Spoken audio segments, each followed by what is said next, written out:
Difficulté dans un monde comme le nôtre de fermer les frontières. Ça n'est en réalité pas possible. Inquiet en termes d'épidémie en France? Je pense qu'il peut y avoir un cas, mais je pense qu'on va très rapidement le contenir. Il ne va pas y avoir une épidémie en France parce qu'on est justement préparé. Mais il peut y avoir un cas qui peut arriver. Ça, c'est possible. Oui, on a vu. C'est plutôt le moment de faire des bonnes affaires en bourse aujourd'hui. Nous n'avons jamais envisagé la fermeture totale parce qu'elle nous semble contre-productive. Quand vous fermez les écoles de tout un pays, ça signifie que vous paralysez en bonne partie ce pays. Le message pour les Français qui sont quand même très affolés par l'épidémie médiatique psychotique, c'est que c'est une infection réellement bénigne. On est parfaitement organisé dans les systèmes hospitaliers. D'arriver, on ne va pas fermer toutes les écoles de France, comme quand il y a une épidémie de grippe en France, on ne ferme pas toutes les écoles de France. De personnes. Mais ils peuvent sortir pour aller faire leurs courses. Et franchement, s'ils peuvent sortir pour aller faire leurs courses ou pour faire une promenade, on ne voit pas pourquoi on leur dénierait le droit d'aller voter, ce qui est quand même... Vous êtes inquiet, vous, personnellement ? Non. Non seulement, je suis absolument pas inquiet. Bon, c'est un virus de plus. C'est, on le dit souvent, c'est une forme de grippe. Je suis pas très inquiet parce que... La prise d'importation de cas depuis Wuhan est modérée. Il est maintenant pratiquement nul puisque la ville, vous le savez, est isolée. Les risques de cas secondaires autour d'un cas importé sont très faibles et les risques de propagation du virus dans la population sont très faibles. Pas de risque de pénurie de masques? Non, il n'y a pas de risque de pénurie. D'abord, pour les masques dits chirurgicaux, les bleus un peu plissés, en fait, on a des stocks d'État qui ont été réalisés dans des mandatures précédentes, donc ils sont renouvelés, on les a, et on les déstocke progressivement pour s'assurer d'un bon achalandage. Nous devons aujourd'hui éviter deux écueils, mes chers compatriotes. D'une part, le repli nationaliste. Ce virus, il n'a pas de passeport. Ces masques donc, ils sont livrés très régulièrement et les personnels des EHPAD font partie des personnels cibles. Mais vous reconnaissez qu'il en manque? Les personnels soignants dans les hôpitaux. Et le ministre de... Non, je ne reconnais pas qu'il en manque. Le ministère... J'ai fait la tournée des pharmacies à côté de mon cabinet. Ils n'ont rien reçu, tous les jours.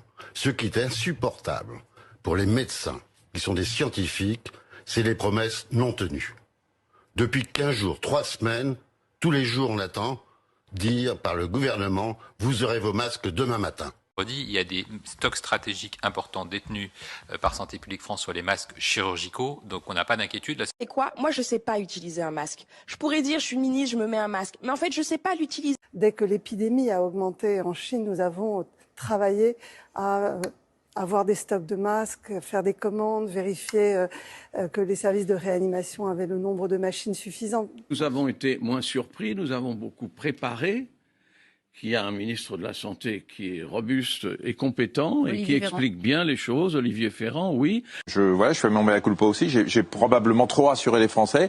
Il existe des lignes aériennes directes entre la ville de Wuhan et la ville et la France, pardon. Peut-être leur dire aussi d'aller voter malgré tout dimanche, qu'il n'y a pas de risque dans les bureaux de vote.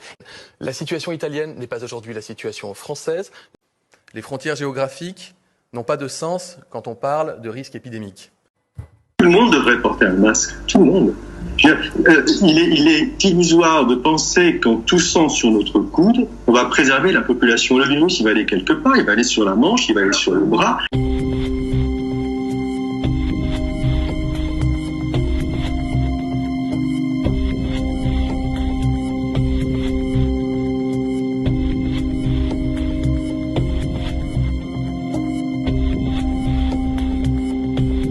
Emmanuel Macron ne veut pas fermer les frontières françaises parce qu'il donnerait du grain à moudre au Rassemblement national. L'Allemagne va fermer lundi, demain donc, ses frontières avec 3 pays, dont la France. L'Italie a pris pour une raison qui n'est pas une raison qui aujourd'hui s'impose à la France, c'est que l'Italie fait face à une très grande détresse de son système hospitalier. L'Italie fait face à un raz-de-marée de malades dans les hôpitaux. L'Italie n'a peut-être pas le même système hospitalier que nous à la base et se retrouve aujourd'hui dans une difficulté pour offrir des soins de qualité à tous les patients dans les bonnes conditions. Nous avons appelé le 3919, Madame Schiappa, qui nous a confirmé que le service était fermé en raison de la pandémie. Donc, pardon, c'est pas vrai. Vous avez eu l'indice. Ah si, c'est vrai, on a fait le test, on a appelé nous-mêmes, donc ça je vous confirme que c'est vrai. Alors peut-être que c'est momentané. Oui. Pourquoi on ne l'a pas anticipé? En sachant ce qui s'est passé en Chine, ce qui s'est passé en Italie. Pourquoi on l'a pas anticipé? Je le demande.